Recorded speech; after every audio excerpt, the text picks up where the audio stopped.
শুনলাম আগামী 4-5 দিন নাকি বেশ বৃষ্টি থাকবে, আর বৃষ্টি থাকলে তো আমাদের খিচুড়ি খাওয়া তো মাস্ট।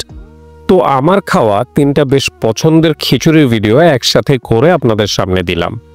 আর আপনারাও ভিডিওটা পুরোপুরি দেখে আমার সাথে একমত কিনা জানাবেন, অথবা আপনার যদি পছন্দের কোনো খিচুড়ি থেকে থাকে সেটাও জানাবেন।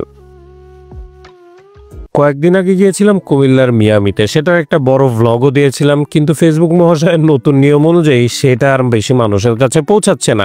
আমি, আমার ভাই, আমার 2 বন্ধু, এই 4 জন মিলে চলে গেলাম মিয়ামিতে। মিয়ামি বলতে গেলে চিটাগাং কক্সবাজার রুটের বেশ একটা পপুলার হাইওয়ে রেস্টুরেন্ট, বেশ সুন্দর, সবসময় একদম জাঁকজমক, লোকে লোকারণ্য থাকে সবসময়। অর্ডার করেছিলাম 330 টাকা দামের বিফ খিচুড়ি। 330 টাকার বিফ খিচুড়ি শুনলে পরে অবশ্যই দাম বেশি লাগবে, পরিমাণ ছিল প্রচুর, আর ছিল সম্মান বাড়ানো কুচি কুচি সালাদ। খিচুড়ির স্বাদটা এক কথায় ছিল অস্থির টাইপের মজা, আর পরিমাণটা এতটাই ছিল যে একজনের পক্ষে খেয়ে শেষ করাটা একটু কষ্টসাধ্য।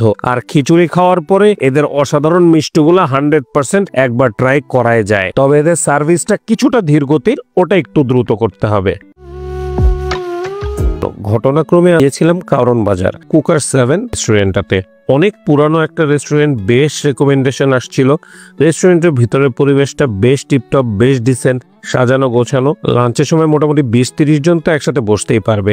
মেনুতে অনেক খাবার ছিল, কিন্তু অর্ডার করেছিলাম ভুনা খিচুড়ি বিফ 270 টাকা আর চিকেন 250 টাকা, দুটোই হাফ ছিল। এটা হচ্ছে 35 বছর বয়সী একটা রেস্টুরেন্ট। এটাকে বলা হয়, অনেকে বলে যে ঢাকা শহরের দি বেস্ট খিচুড়ি। তো ঢাকা শহরের দি বেস্ট খিচুড়ি তাহলে খাইতে তো হবে, তাই না? খিচুড়ির চেহারা দেখে আমার পছন্দ হয়ে গেছিল, মানে ফার্স্ট ইমপ্রেশনটা ভালো ছিল, বাট ভালো লাগে না শুধু এই একটা জিনিসই, বুঝতেই পারতেছেন কি জিনিস।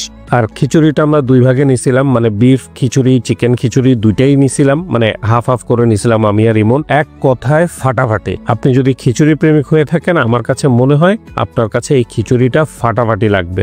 লোকেশনটা বলে দেই, এটা হচ্ছে কারণ বাজার মেট্রো রেল স্টেশন, উল্টা পাশে হচ্ছে ওয়াসার ভবন, ওইটা ঠিক উল্টা পাশেই ওই স্টেশন থেকে নেমে এই আপনি কুকার 7 রেস্টুরেন্টটা পেয়ে যাবেন।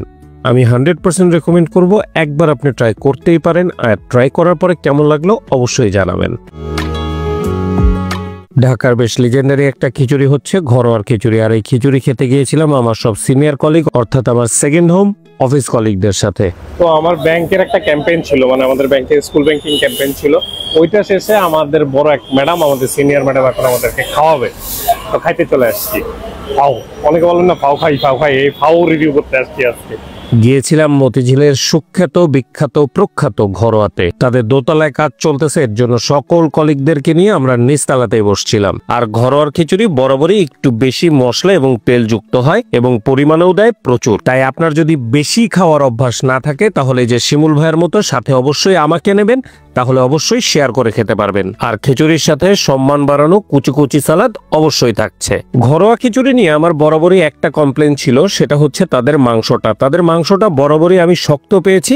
তবে এই খিচুড়িটার, মানে আজকের এই খিচুড়িটার মাংস বেশ ইমপ্রুভ, মানে বেশ নরম ছিল। আর স্বাদের দিক থেকে বলতে গেলে কখনোই তাদের খিচুড়ির স্বাদ আমার কাছে খারাপ লাগে নাই।